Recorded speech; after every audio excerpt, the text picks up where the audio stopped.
The implications of the scientific evidence, coupled with Meyer's logic, are profound. If we are finding information inside every cell and every living creature, could that not be, in a sense, the signature of a creator?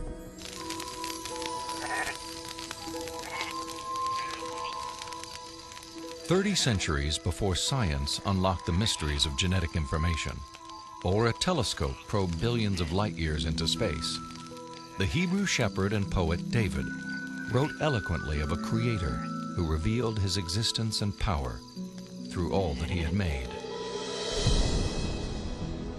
The heavens declare the glory of God.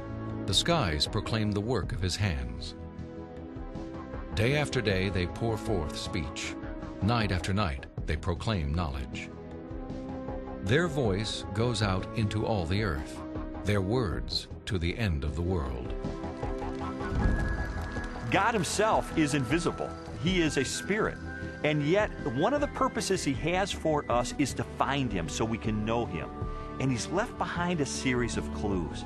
And sometimes we just have to kind of take our blinders off and get beyond our presuppositions and say, wait a minute, I am going to pursue the evidence of science wherever it points. And if it takes me to a very uncomfortable conclusion that there is a creator, then if the evidence points in that direction, that's the way I'm going to go. According to a lot of the mainstream media, the theory of intelligent design is a faith-based idea. And in saying that, they want to dismiss it as something that has no basis in science. But the media has confused a fundamental issue. They're confusing the evidence for the theory with the implications of the theory. The theory of intelligent design may well have implications that are supportive of theistic belief, but the theory is not based on theistic belief. It's based on the discovery of digital code in cells, miniature machines in cells, the fine-tuning of the laws of physics and chemistry, and standard ways of scientific reasoning about the remote past in the history of life. 40 years ago, a lecturer in a high school biology class convinced an inquisitive 14-year-old freshman that there was no God. Ironically, years later, it was an open-minded investigation of scientific evidence that led Lee Strobel to belief in a creator.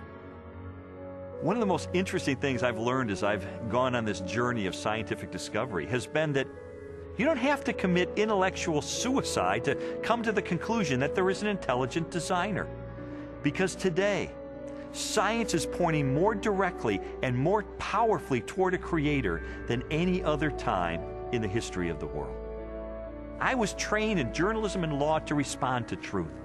I had to take a step of faith in the same direction that evidence is flowing, which is logical and rational. We do that every day of our life. We make steps of faith based on the evidence that we perceive. And so it was the most logical and rational step I've ever taken to put my faith in the creator that science tells me exists.